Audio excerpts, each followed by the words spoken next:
Guysuco Round Up. I'm Angela Abraham Parks. This is the first of a two-part series of Guysuco Round Up. As our nation celebrates 44 years of independence, so too are state entities like Guysuco. Join me after the break for more.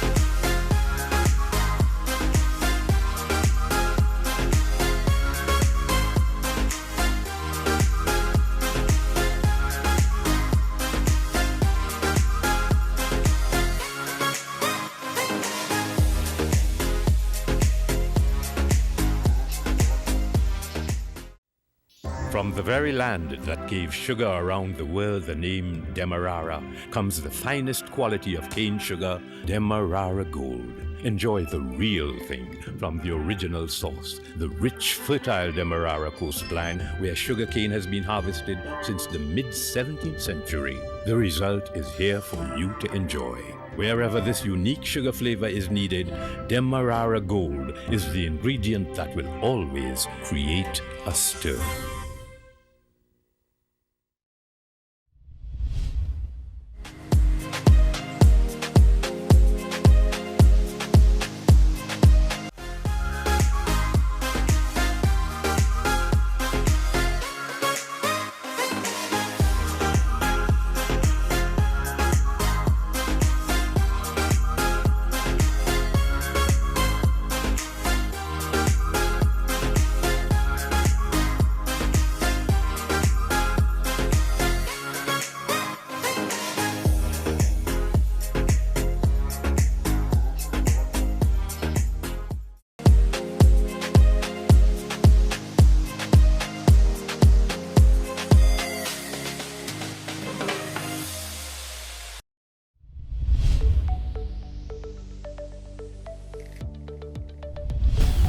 Welcome back. For more than 40 years, management of the business remains hinged upon maintaining safety of our most valued assets. This is prioritized while maximizing on the potential of our core units, agriculture, technical, and administration.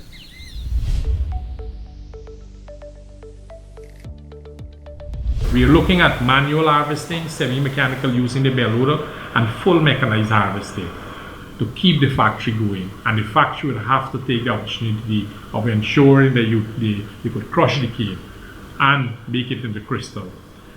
Occupational health and safety continue to be our hallmark in our business because we are still in the employment of over 4,000 employees at Alvin Portman Estate. And we're also looking after the NDI operation at Rosal, Providence, Skelton operation, the Kanji Creek, the outstation within Kanji Creek. So those are all employees within our estate. And those are people that we also continue to look after and service. We continue to service our pensioners. We continue to look after the dispensary at Rosal, Alvin Portman, and Skelton. Those are services that we continue. We continue to look after the community center at Rosal, Alvin Portman, and Skelton. I want to take this opportunity to congratulate each and every workers and thank them for their service. We're currently averaging 62% harvester turnout, which has resulted in a number of issues with our ability to supply canes to the factory. That being said, however, our tons cane per hectare for the crop was projected at 50.11 tons of cane per hectare. And at this point in time, we are actually averaging 55 tons cane per hectare, an increase of roughly 5 tons cane per hectare. Blairmont Estate is expected to produce at a level of 80 to 85 tons cane per hectare. The fact that we're at 55, it tells you that we are far away from where we need to be. We are on the estate working to improve yields. and anticipate that by 2022 we will be pretty close to our potential of 85 tons cane per hectare. And by that time, the estate will be producing 40,000 tons of sugar per year.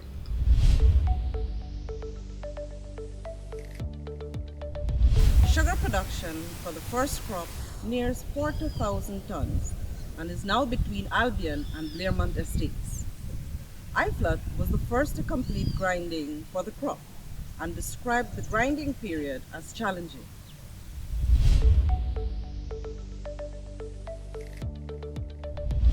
As you're aware, IFLOT would have started production mid-February 2020. Starting on mid-February 2020 was a great stride for us because for the longest while we hadn't that was the start. When we started off the crop, it was expected that the crop would be lasting for 9 weeks active grinding, producing just about 9,000 tons of sugar. Today, as we speak, after crushing for 7 weeks, we just over 6,900 tons of sugar. It is just approximately 2 weeks away for what we would have wanted to produce for the year. We have seen a significant amount of challenges rising weekly within the factory. Factory downtime so far within the 7 weeks is moving around just about 290 hours within 7 weeks. It is a significant amount of hours filled in the factory that will contribute to it. I think for the last 4 years, first crop have not had that performance as we have had this crop to date. However, with that being said, we still would have seen cane supply just about 80 hours of the cane within the 7 weeks. Produce go to cane supply this time around. And we have seen the factory, despite even having that 290 hours, an average running off of 112 hours weekly. That also is great, and all should be complimented for both the field and the factory in terms of the performance. Basically, the story is telling us is that IFLOT is improving. IFLOT is improving not because of the estate's cultivation alone being improved, but it's a way forward that the challenge we would have set out ourselves earlier, and that is to amalgamate farmers along with us as the Guysuco estate coming together to produce 6,000 tons of sugar is on foot. We had the number one indicator shaft share, and that was also 10.00 hour downtime. We had failure with the feeder table hydraulics pump, which was 17.75 hours, and then we had some difficulty with the number one mill turbine and gearbox, which we had 22.50 hours downtime.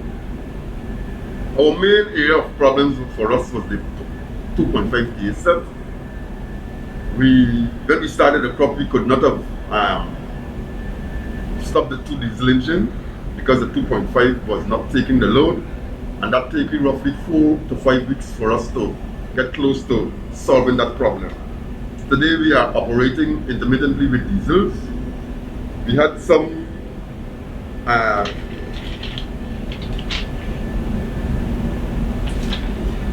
we had some 20-something hours downtime for that 2.5 in terms of checking and testing of the governors, the chocolate valve and so on. Some areas that we really need to home in on during the crop period, and I should say that we have already prepared our major job list, and we've already sent out our constraint list to PCDMD so that we could procure these spares in a timely manner. And I trust that these spares will come in timely so that we will be able to do a proper maintenance and a standard maintenance during the mid-year, so that most of these defects that we've had would have been eliminated. Washing your hands 3-4 times a day. Do not touch a basic as a surface and then use the same hand to do other work.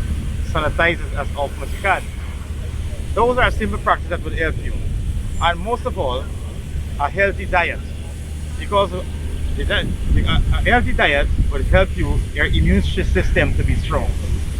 So I'm urging all field workers as well as the factory and administration worker to just adhere to the basic practices. The measure that we may have implemented will help you at least 90%, but you have to go on the other hand. I'm implying and imploring on workers to follow the basic principles that we try to adhere to. That is 30 persons per lorry, because we used to be having 60 persons per lorry, now we are cut down to half. So do not allow or force the driver of the lorries to take more workers than is necessary. Our sanitization program is ongoing on a daily basis.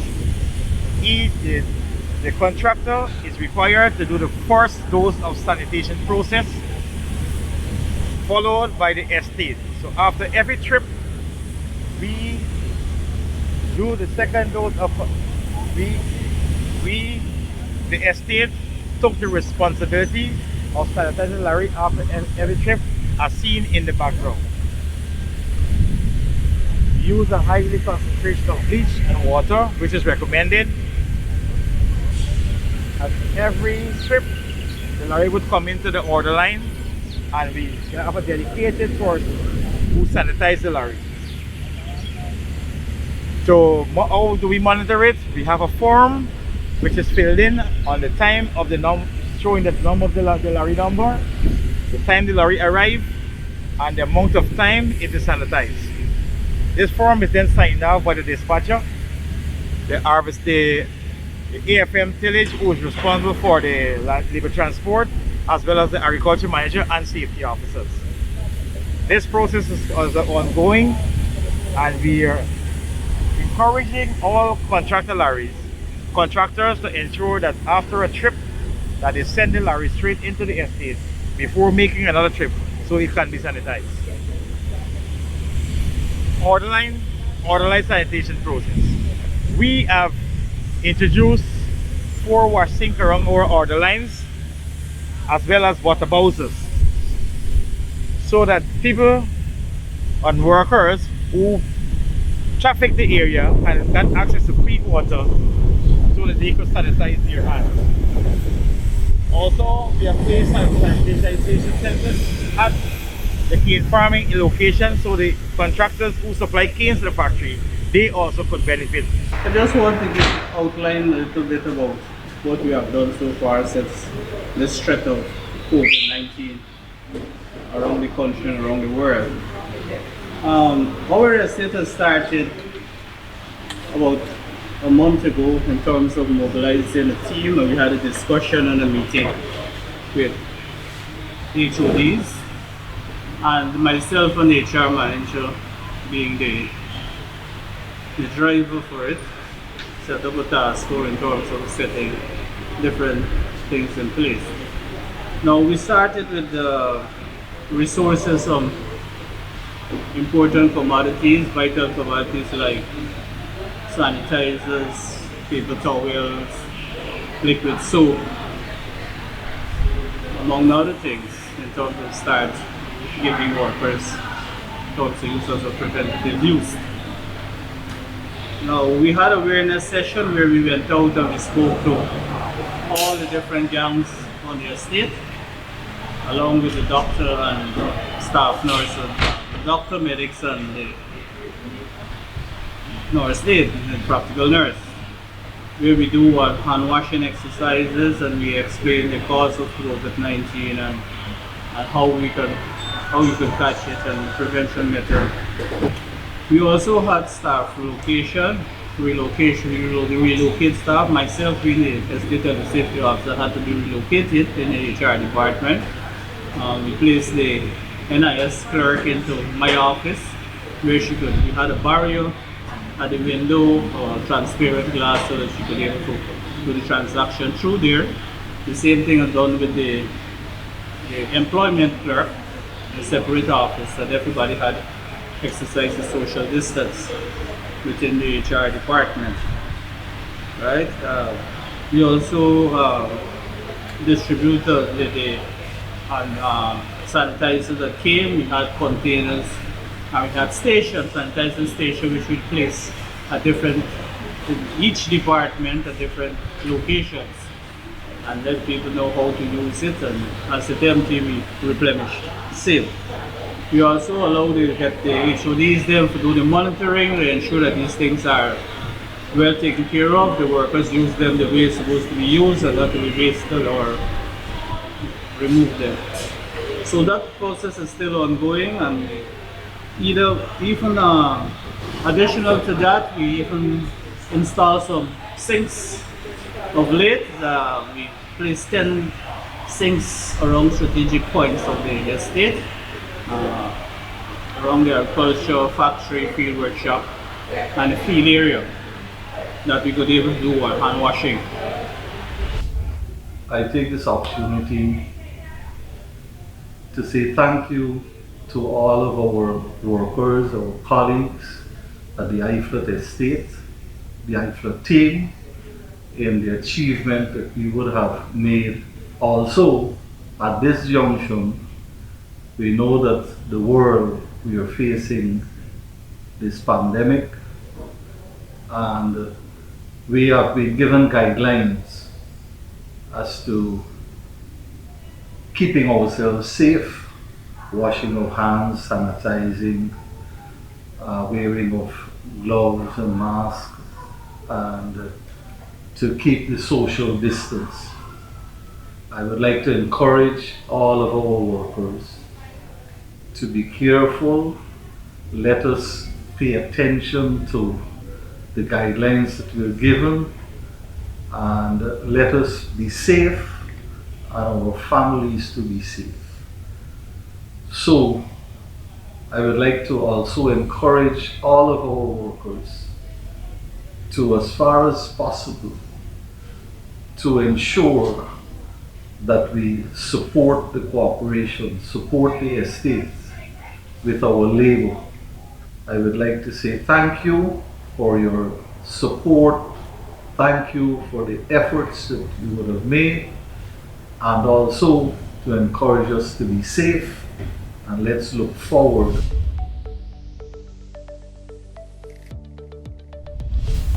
Maintaining a sober industrial relations climate is critical and is buoyed by the healthy open communication between managers and workers.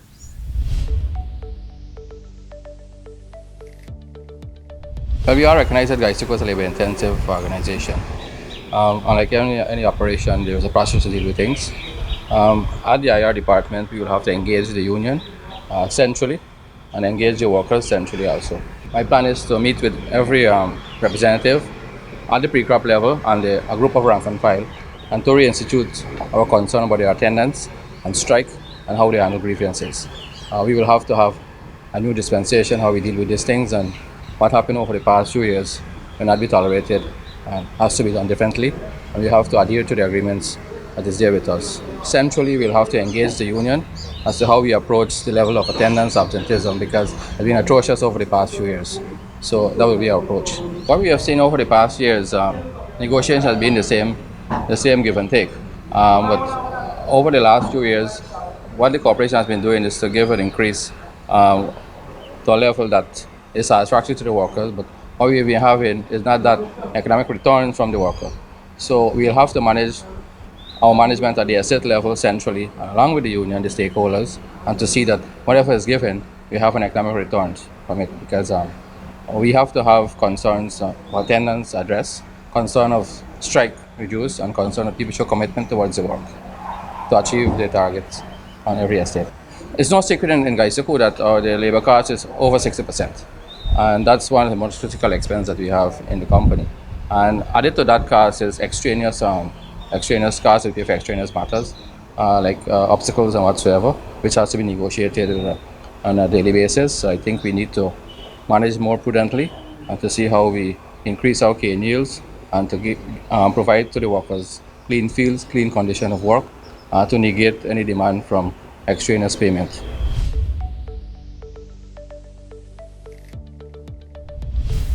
To close, we'll spend some time at the Guysuco Training Center of Port Moron, which celebrated more than 60 years of apprenticeship training in meat.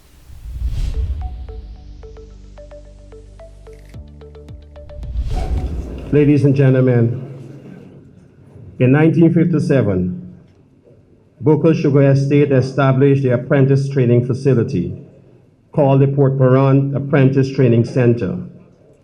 It provides the essential function of equipping apprentices with core technical skills to supply the Guysuco fields and factories. Since 1957, the number attending training has grown steadily, and to date, more than 3,300 persons have been trained.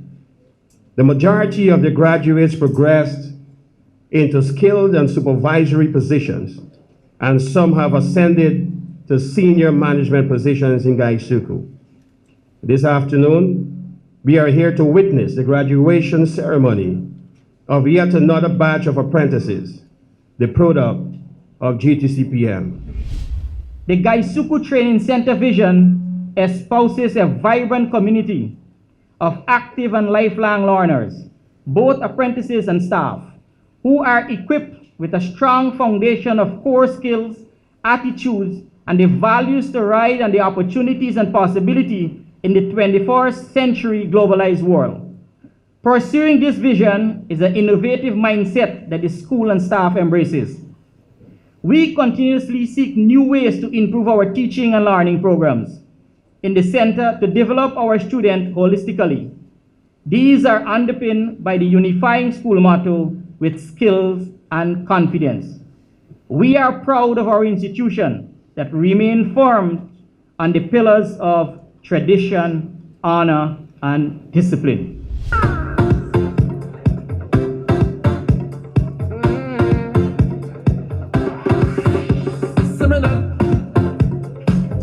Just give me powers, yeah, make me jump and fit for hours. Soca just give me powers, yeah, drink me rum and share with others. Fit for hours, the soca powers, it's a wonderful feeling to share with others. All my brothers and all my sisters, today we making we day. We party in sun or rain, we don't care what the people say. Once the music hit the brain, so much powers I can't explain. Until I call a day, when you father take me away. All of my friends will say, phenomenal.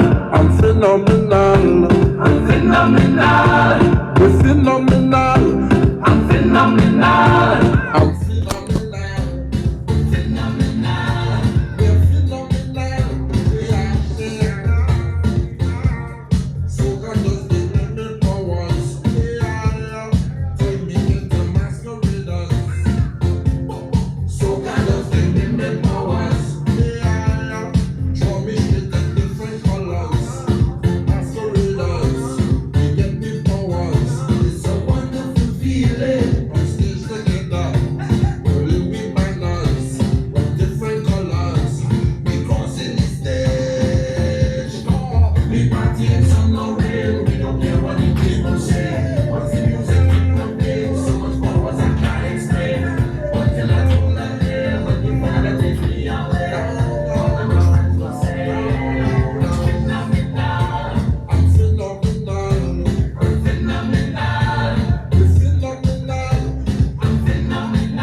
याद है मुझको तूने कहा था तुमसे नहीं रूठेंगे कभी दिल की तरह से आज मिले हैं कैसे भला छूटेंगे कभी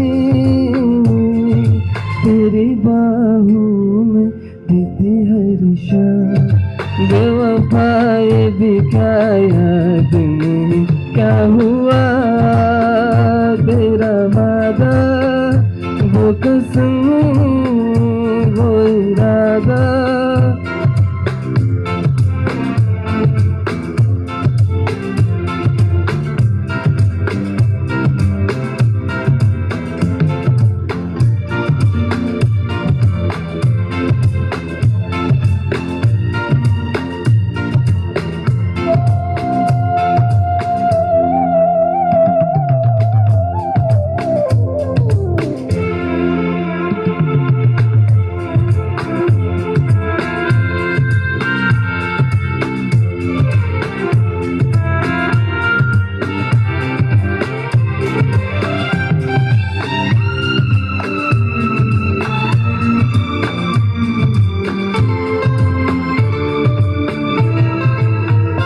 कहने वाले मुझको फरेबी कौन फरेबी है ये बता वो जिसने गम लिया प्यार की खातिर क्या जिसने प्यार को बेच दिया नशा दौलत का ऐसा भी क्या कि तुझे कुछ भी याद नहीं क्या हुआ तेरा वादा थैंक यू